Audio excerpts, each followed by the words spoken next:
Bro ನಾನು student, ನನ್ನ friend cigarette drinks ಮಾಡ್ತಾರೆ, ನನಗೂ ಆಸೆ. ಫ್ರೆಂಡ್ ಯಾರದು? ಫ್ರೆಂಡ್ಸ್? ಓಕೆ, ಅವ್ರ ಫ್ರೆಂಡ್ಸು ಸಿಗರೇಟು ಸೇರ್ತಾರೆ, ಡ್ರಿಂಕ್ಸು ಮಾಡ್ತಾರೆ, ನನಗೂ ಆಸೆ ಮಾಡೋಕ್ಕೆ. ಬಟ್ ತಪ್ಪ ಸರಿನಾ? ಇದ್ಯಾಕೆ ಕೇಳಿದ್ದು? ಹಲ್ಕ ಕೆಲಸ ಅದು. ಅಯ್ಯ, ನೀವೇನು ಹೇಳ್ತೀರಾ? ಅಲ್ಲಿ ಇಟ್ಕೊ, ಇಲ್ಲಿ ಕ್ಯಾಮ್ರಾನ. ಬೇಡ, ಇವಳು ಹಿಡ್ಕೊತೀನಿ. ನಿನ್ನ ಮನಸ್ಸು ಬಿಚ್ಚಿ ಕ್ಲೀನಾಗಿ ಓದಾಡ್ತೀಯಲ್ಲ ಇವಳು.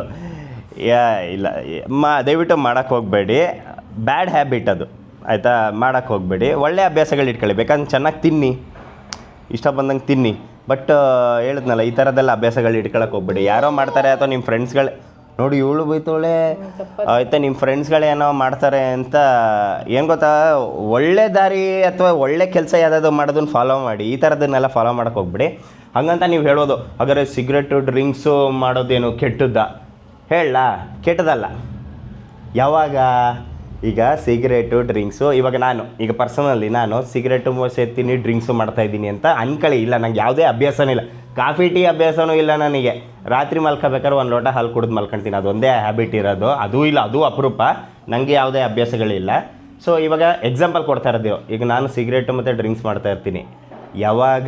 ಅವಾಗ ಅದು ಕೆಟ್ಟದಲ್ಲ. ಯಾವಾಗ ಕೆಟ್ಟದಾಗತ್ತೆ ಗೊತ್ತಾ? ನಾನು ಸಿಗರೇಟ್ ಸೇದ್ಕೊಂಡು ಅಥವಾ ಡ್ರಿಂಕ್ಸ್ ಮಾಡ್ಕೊಂಡು ಮನೆಗೆ ಬಂದಾಗ ನನಗೋಸ್ಕರ ನನ್ನ ಹೆಂಡತಿ ಅಥವಾ ನಮ್ಮ ಅಪ್ಪ ಅಮ್ಮ ಕಣ್ಣೀರು ಹಾಕ್ತಾರಲ್ಲ, ಯಾಕೋ ಮಾಡಿದೆ ಅಂತ, ಅವಾಗ ನನ್ನಷ್ಟು ವರ್ಸ್ಟ್ ಇನ್ನೊಬ್ಬ ಇಲ್ಲ ಅಂತ ಅರ್ಥ. ಸೊ ಅಂದರೆ ನಾನು ಏನು ಹೇಳಕ್ಕೆ ಹೊರಟಿದ್ದೀನಿ ಅಂದರೆ, ನೀವು ಸಿಗರೇಟ್ ಸೇರ್ತಿರೋ, ಡ್ರಿಂಕ್ಸ್ ಮಾಡ್ತಿರೋ, ನಿಮ್ಗಳಿಷ್ಟ, ಅದಕ್ಕೂ ನನಗೂ ಸಂಬಂಧ ಇಲ್ಲ.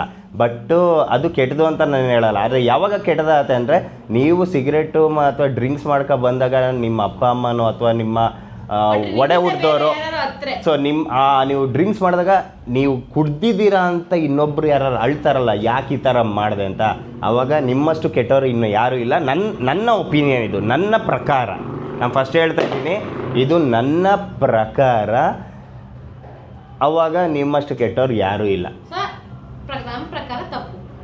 ತಪ್ಪೇ ಅದು. ಸೊ ಬೇಡ, ಒಳ್ಳೆ ಅಭ್ಯಾಸಗಳು ಇಟ್ಕೊಳ್ಳಿ ಅಷ್ಟೇ ನಾನು ಹೇಳೋದು. ಅಷ್ಟೇ, ಅದೇ ಒಳ್ಳೆ ಅದಕ್ಕಾದರೆ ಒಳ್ಳೆ ಅಭ್ಯಾಸಗಳು ಇಟ್ಕೊಳ್ಳಿ. ನಿಮ್ಮ ಫ್ಯಾಮಿಲಿ ಜೊತೆ ಚೆನ್ನಾಗಿರಿ, ಫ್ಯಾಮಿಲಿಗೆ ಟೈಮ್ ಕೊಡಿ. ಈ ಥರ ನೀವು ಕೇಳಿರೋ ಸಿಕ್ಕಾಪಟ್ಟೆ ಕ್ವಶನ್ಸ್ಗಳಿಗೆ ನಾವು ಆನ್ಸರ್ ಮಾಡಿ ನನ್ನ ಸಾಮ್ರಾಟ್ ಶೆಟ್ಟಿ ಯೂಟ್ಯೂಬ್ ಚಾನಲಲ್ಲಿ ಅಪ್ಲೋಡ್ ಆಗಿದೆ. ಇವಾಗಲೇ ಹೋಗಿ ನೋಡಿ.